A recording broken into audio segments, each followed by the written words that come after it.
Hello, hello. I'm Hello. Sam Mathews, and this is my co-host, Amanda Hughes. Hey everybody, how's it going today? It's going good. It's that kind of funny time of year where some people still have their Halloween decorations up, and some people already have their Christmas decorations up, and I kind of feel like it's like November should be called the nightmare before Christmas because there is that sort of spooky, weird ghouls and ghosts with like angels and cherubs and baby Jesus, you know?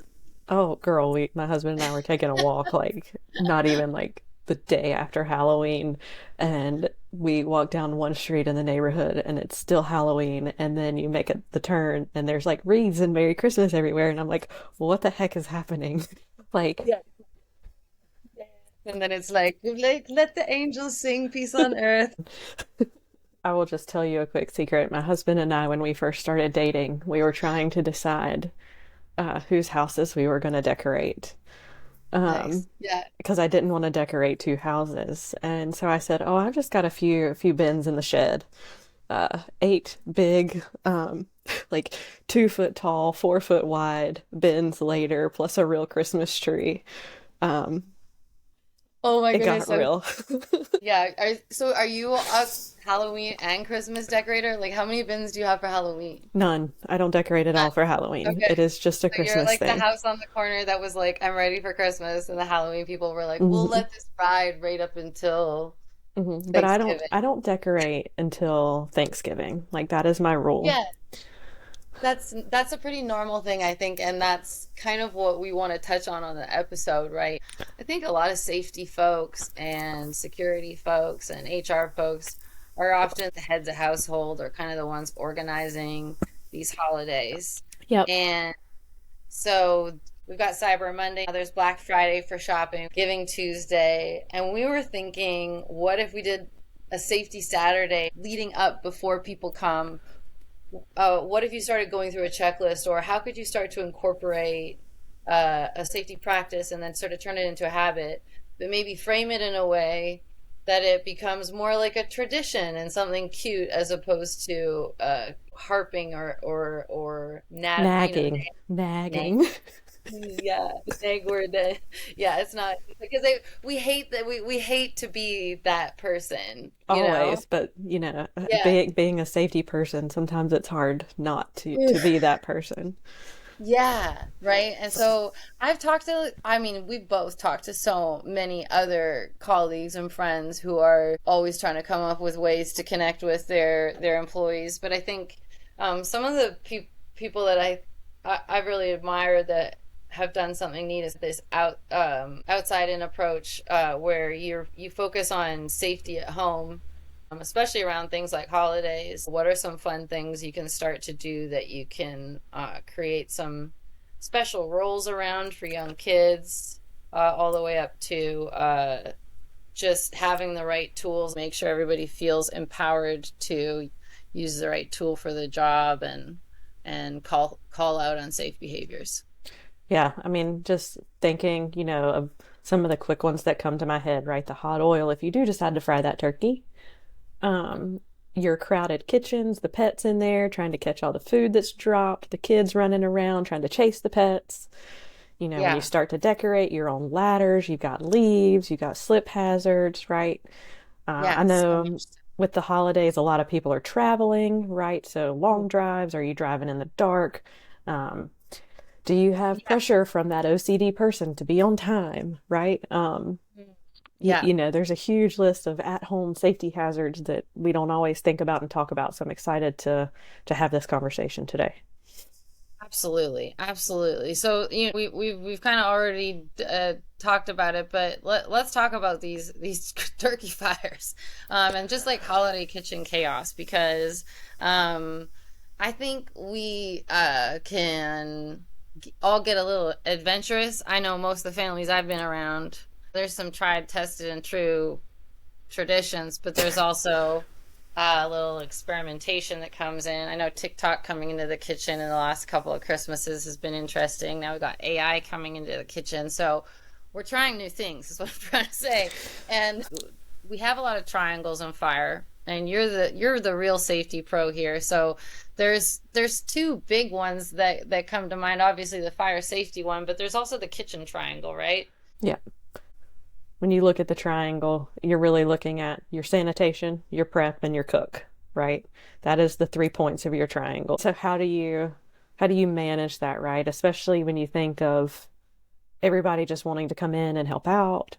You've got little kids, you've got the pets, right? So how do I you think this manage all of that, and how do you organize all of that with with everything else going on that's not the norm? Totally, totally. I mean, how do you like to manage your kitchen when you're prepping does more meals than you normally would for more mouths to feed? Kind of. Yeah, so we usually designate one or two in the kitchen to cook, and then a couple of us will clean and put the dishes away so that we're not all in there trying to do different things. So kind of setting up the head chef Yeah. and the head You have instant janitor. kitchens is kind of what Yes. I'm saying. Like if we're gonna Yeah. bring it back to our sort of emergency roots here, we've Yeah. got incident command. We got There's the cleanup crew. the cleanup crew, right? Yeah, you've got rescue crew. You got your RIT set up. Got it. Okay, great. Yeah. That's smart. And did that kind of come naturally, or is the your aunt sets the tone? Um, a little bit of both. Um, and I would say it's more my mom than my aunts. My mom is the kind of take charge woman. You know me well enough. My mom is me on steroids, I would say, from personality wise. Um, she is the loud, boisterous one in the family. And we usually get her a funny shirt for the holidays. My cousin sent a text the other day, a group text, and it says "thankful for you effers," but it spelled it all the way out. So if that tells you, um, I love it. That's so fantastic. that Yeah. is my family in a nutshell. That's great. Well, I like that the spice comes in. Everybody's got their own form of spiciness, and that sounds pretty like a pretty fun form to me. So I've been a part of a lot of kitchen chaos where there's different people competing with their different time in the kitchen, and that can be a challenging thing. So I like to do a potluck. I think a potluck is something that takes a lot of pressure off of Oh yeah, everyone, where you don't create too much chaos in the kitchen. Um, but so I think, yeah, boundaries. Like if we were to take some tips for here on how to keep these kitchen triangles safe, like for me, boundaries by making sure there's other tables. I like to set up maybe one extra surface for somebody where there are jobs that you can kind of be like, hey, responsible adult or teenager, you can dice this or you can do these things. And if space permits, or maybe even using the dining room and with a plastic tablecloth or something, just to kind of set up. You are doing more food for more people. You will need a little more space. And I think it's when things start to pile on top of each other that you knock a spoon into a thing and a burn and a this and a that. And so I think that there's something that to consider there. When there's more heads that you're cooking for, there's more space you'll need in the prep area or more time, right? And right. so what does that look like? To me, that's like having maybe a fold out card table or using the dining room as a prep until a certain time at which, and then I don't know, as a kid, setting the table was like a big honor for me. Like giving sort of age appropriate jobs and roles, I think creates a real sense of interpersonal development that holidays are really about. It is about relaxing, but I don't know. I think some of the best conversations happen over doing the dishes. Hmm. With a cousin or something you haven't caught up with for a while, and just going a little deeper.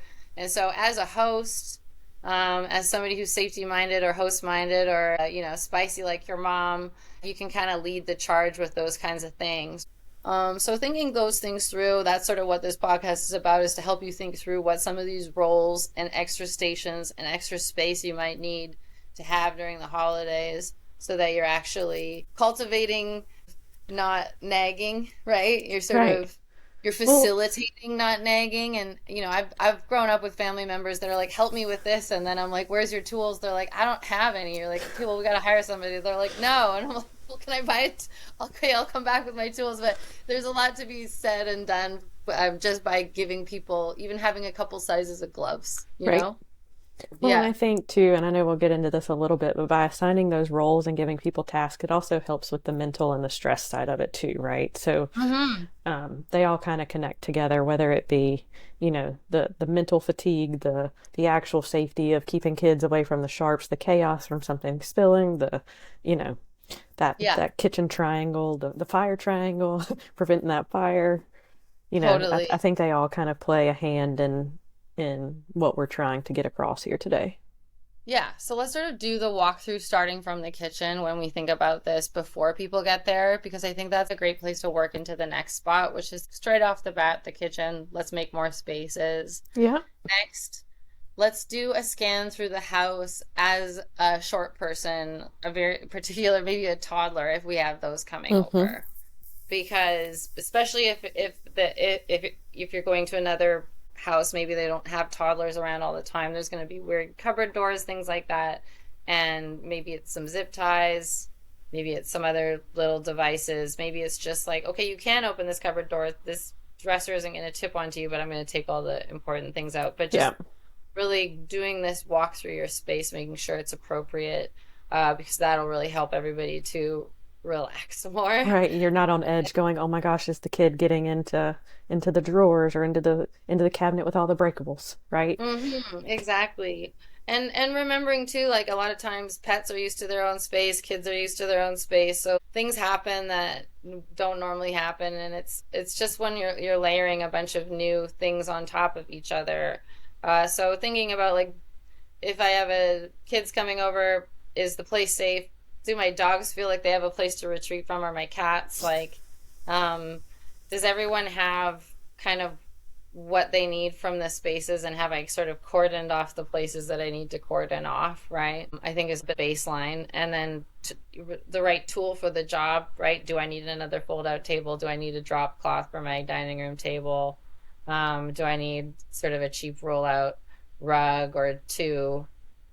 Put some foam corners on my coffee table, like just little things like that are Mm-hmm. temporary, or just maybe move some furniture just to make it make more sense. Um, and this is kind of the stuff leading up to before people are coming, and then going out to your tool shed. Like, do I have people are going to be helping me and wanting to do these things? I don't need to take this all on myself, but like, what are the tasks and roles that I can assign to people, and are there specific tools, be it the making sure the lawnmower has gas, or just these different things that people are going to want to do, because people are going to come and they're going to want to help you, right? Mm-hmm. And a lot of times that I think a lot of risk can also come from really good intentions and people trying to surprise someone or do something nice and not having the right tool for the job. I don't know. My family is like one of those family that's always trying to like do something without asking, and like that can be nice, but you just want to make sure that everyone's safe doing it, right? Right. Right. Um, Absolutely. If you've got yeah. anybody coming in to stay, especially, right? Getting the leaves off of the walkway and making sure the porch isn't soaking wet so that people don't slip and fall if it's rained. Things like that Or that if it people are going to want to freezes, help, and if it yeah, freezes, yeah, we're salt or ice. Yeah. we're not supposed to have any of that kind of weather down here, so fingers I crossed it do. stays that way. Um, but yeah, so definitely things you have to think about when you've got visitors coming, whether it be just for the day or coming in to stay because they're coming out of town for the weekend, right? Yeah. There's multiple different things you have to factor in when you're having guests. Yeah, absolutely. So we kind of touched on the kitchen. We're starting to touch on guests coming here. I think the key thing we wanted to make sure people understood that maybe we didn't sum up in the kitchen stuff is really the difference between a grease fire and a regular fire. Yes, And for sure. making sure that if you are doing anything with a bunch of hot oil, or just like oil in general and flames, that's really something that everybody knows, as much as you can help them understand that. Yeah. Uh, And if you're going to fry a turkey, make sure it is fully thawed. yeah, totally thought, right? Because it's just that's what creates the explosions, and it happens all the time, like Hmm. all of the time. And so I think, yeah, pull up a video on YouTube, show them what happens when you pour water onto a grease fire and how it literally couldn't make it any worse Any if you tried. worse, right? You could, it's just like how can I make this fire go everywhere essentially, and just how, but as somebody who's, I guess I'll speak from personal experience because maybe that sometimes that lands more. Staying at a friend's place in Napa, they're letting me run a work sprint there with some of my teammates, and we're using his barbecue, not thinking about it. It's like that thing's all of a sudden there's flames coming out from underneath the barbecue near where the propane is, and I'm like, what the heck?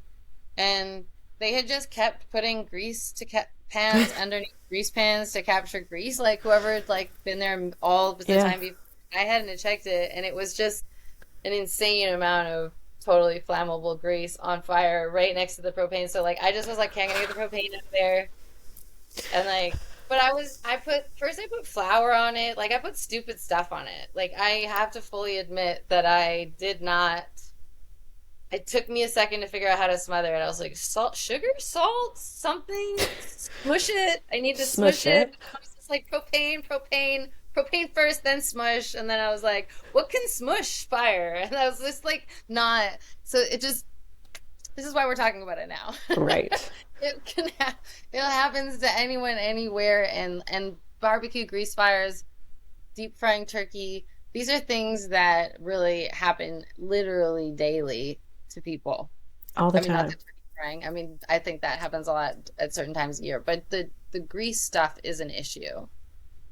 It's a huge, huge thing, right? So you always want to make sure you smother it, right, with a Hmm. lid, something like that if you can. Do you Um, recommend a fire blanket, or do you think just like a specific foam kind of extinguisher? What do you think is the most common, safest thing to have in a kitchen for just the average Joe? just your general ABC fire extinguisher. Yeah. Um, they do always recommend, especially for commercial kitchens, there's, special fire extinguishers for grease, right? Yeah. But you don't need to go hog wild for your home kitchen, right? If you've got a grease fire, you smother it. Um, but what is the one thing you absolutely don't do? Water, Put water right? on it. Yeah. Absolutely do not put water. Um, so smother it with a lid, not a towel, because the towel will catch on fire. I have seen that before. You obviously do not want to use a towel to try to smother a grease fire. The towel will just catch on fire. Um, Or anything plastic that's just more yeah, oil, you know? get a big metal stock pot lid and Yeah. smother the crap out of it. And I mean, I think a fire blanket's a good. They're small. You can take them on the inside of underneath the sink. Extinguishers, either both, big lid, but key thing, not water.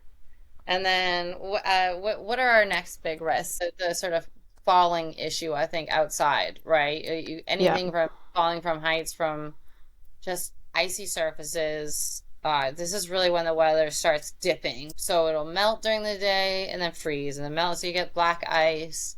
Um, and we have decorating, which is kind of like a bit, it's the other kind of fire safety where we have electrical, where there's a lot of ambition, a lot of interesting decorations with maybe unchecked lithium batteries now on top of that ambition, with the old classics, maybe from my mom has some seriously old Christmas lights, all the way up to, a lithium ion battery Santa something. So we're dealing with a lot of different,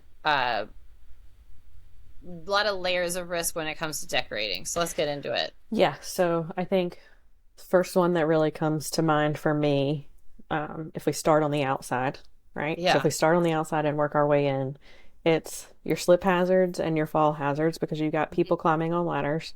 I mean, um, I personally never had this happen, but you think Christmas Vacation, right? And Chevy Chase is up on the ladder. He's trying to staple, he's trying to staple the lights to the gutter. He staples himself to the gutter, and then he falls. The ladder falls backwards, hits the tree, and then he flies forward again, getting on your Yeah. roof and doing things. I actually had an old boss, and he'd probably kill me for telling anybody this, but I had an old boss who sent me a picture.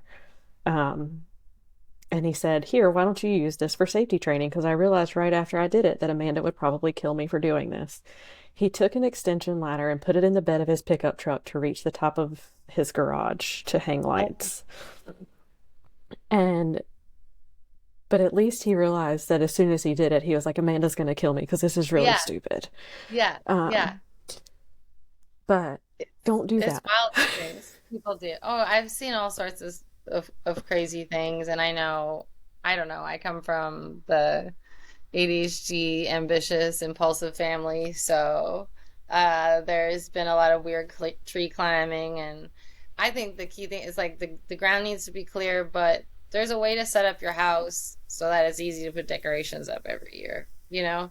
Yeah. Leave these clear hooks up there underneath your gutters, uh, have switches on your outdoor power stations to make it really easy to turn them on and off. Ideally, like on a light switch is really nice. Yeah, I mean, Um, they've even got them now where like you can screw the plug into like an old light, like yeah, into your light bulb thing, and you just plug it into that and it turns your lights on now without even having to have exactly. anything And special in place. that's a really great hot tip that I always love is exactly one of those light socket to Hmm. power adapters. Lets you turn them off at night when you're not there. It's already up high, so it's a great starting point usually. So yeah, that's a great tip. I think the other is it gets dark early. You can't be decorating at night. It's just Yeah, not, don't and I know you decorate want at to see night. how it looks at night, and I get it, but like aim to sort of get your peeps in. You should be aiming to be all standing in the yard with your arms around each other at dusk, like when the sun's Yeah. just going down, right? There's no and I'm guilty of it. I've been on decorating teams doing these things, but it is just so unsafe. You really don't have the same depth perception. You don't have the same balance. You can't see the risk, and it's just not worth it. Right. And like if we take that to the inside too, right? Because Mm. y- I'm guilty of it. I've done it and I try not to, but when I'm putting the lights on the tree and now I have an artificial tree so I don't have to put lights on the tree anymore. So I'm grateful for that because I'm super OCD about my lights on the tree. And so I would always decorate it in a dimmer space, right? So I could see where the lights are and see how they look. Um, but even then, that creates safety hazards because I can't always necessarily see what's on the floor around me. Yeah, And we're not exactly always in the greatest shoes when we're at home. We're probably walking around in some fuzzy socks and whatever, trying yeah, to decorate the house. And so you can't always see that slip hazard or that trip hazard when you stump your toe because the love seat is there or the couch is there and you just rammed your toe into the corner of the couch because you weren't paying attention, walking around in circles. yeah. And you're not in your normal routine. You're trying to hang Right. things in weird places, right? So exactly. So I think making sure decorating has, so when we talk about our goal here, which is to turn a habit into a tradition, having some rules around, okay, let's do the design walkthrough, where we're going to go. Let's do sort of our planning and not be sort of on the cuff about it. Like, let's go pull all of our stuff out. Let's test all of the lights, right? And then, like, let's make a plan. And then let's make sure we have all of the points. We plan out where our sort of decorating points will be and make sure that we can actually achieve that, right? Maybe that's what we do the day before we decorate, right? Or maybe that's what we do on Thanksgiving Day is we kind of we're full of turkey. We walk around the yard, do a little movement, which is great for digestion, and we come up with some fun ideas. Then that next day, we can start executing and actually have all the tools and everything ready to go. Yeah, no, makes total sense to me, right? Because you want to do your planning, you want to do your prep, right? Even if that's checking all of your lights first to make sure they all work. I that is that is one thing I always do, and I swear to you there is always one stupid light that takes Oh, out always. the entire strand and you have to go through and check every single one, And and you it don't want to be drives me checking it on a nuts. roof. You don't want to be checking it on a roof, right? You want to be No, checking it on the right. ground first. You want to be making sure you have the everything for your plant because I can't tell you how many times you just like, you're up trying to make something work or like change something last minute in a tree and it's dark out and you just want to see it done. But I think the key thing is habit building. Let's do the sort of planning. And that planning has to include, okay, realistically, let's do a safety walk now. How are we going to execute it? That's when you assign the roles, right? Mm-hmm. Okay, who's going to be the ladder people, who's going to be the ladder holders, right? Do you need a tool belt? What kind of things do you need before you go up the ladder? And just make, yeah, just are all the places cleared that we're going to be posting up? That's it. And then day of, you can have great decorating. Make sure that the unveiling's happening as the sun goes down. You got some hot cocoa, right? No decorating at night. And then I think the other key thing is the migration, right? We kind of touched on like this is how you prep your home. This is, I think, a lot of times, like you said, decorating happens maybe after people are already there. But there Hmm. is that prep of making sure you could probably test the lights and things like that if you wanted to before people get there. I think people like to be a part of that whole unveiling process, though. I personally do. And those are fun little jobs and stations to set up. Go test all of these electric before we go plan them out. But I do think what we want to touch on before and we are, before we wrap up is the we know that traffic just creates a lot more risk on the road. But I think the part that I really want to touch on, which also ties into the wellness, is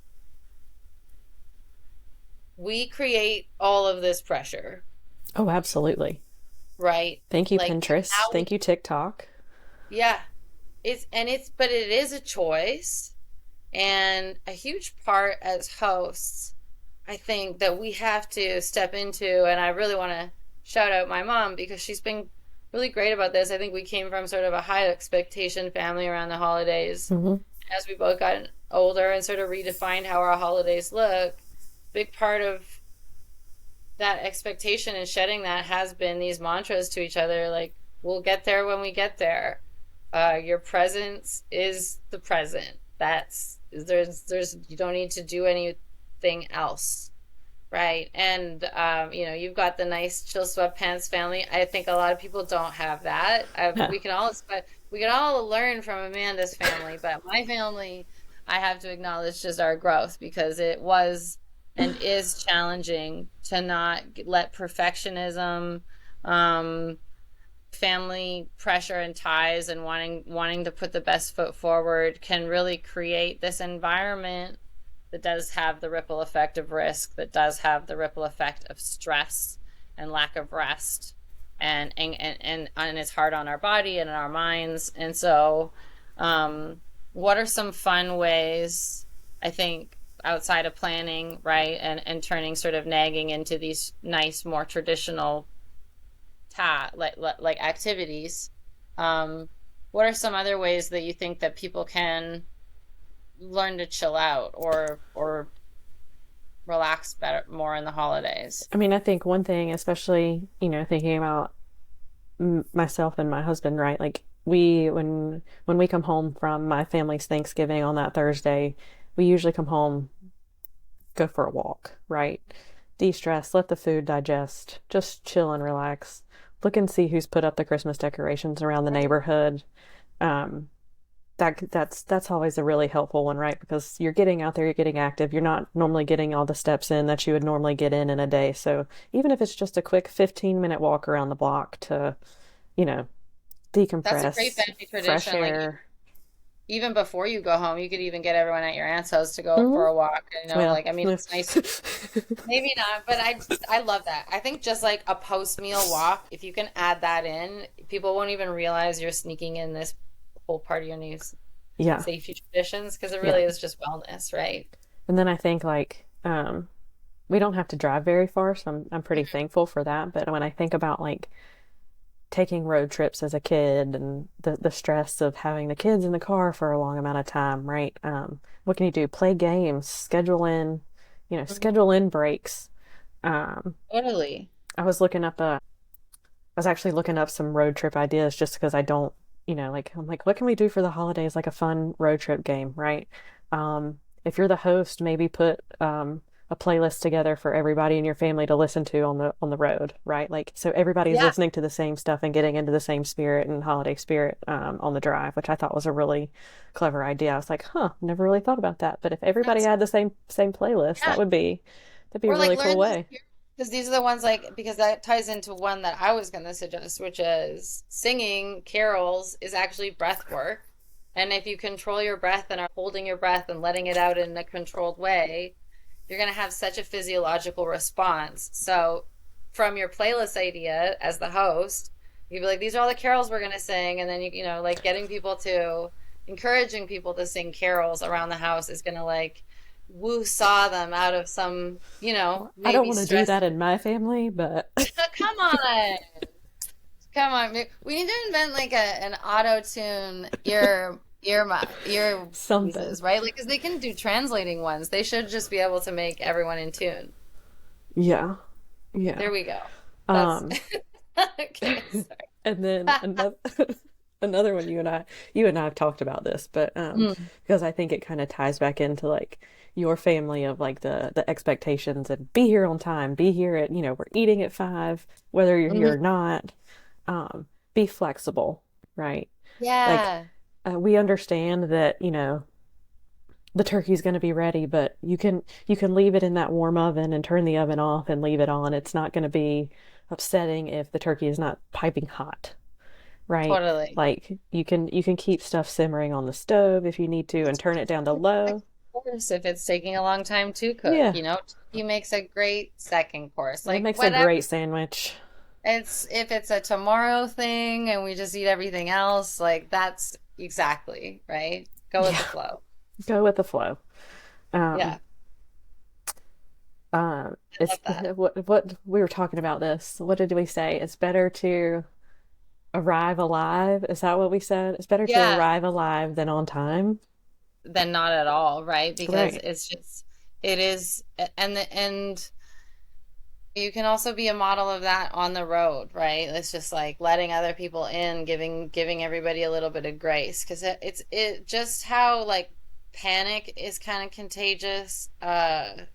Calmness and peacefulness is contagious too. Yeah. And so you I think as the host or as somebody who's helping with planning, really bringing that energy and those mantras in, come up with some sort of bigger sort of mantra that helps your family feel appreciated without pressure, that helps you feel appreciated without pressure, and make sure that what you're checking in on what matters is that we're all just together and not that I do everything perfectly, right? Right.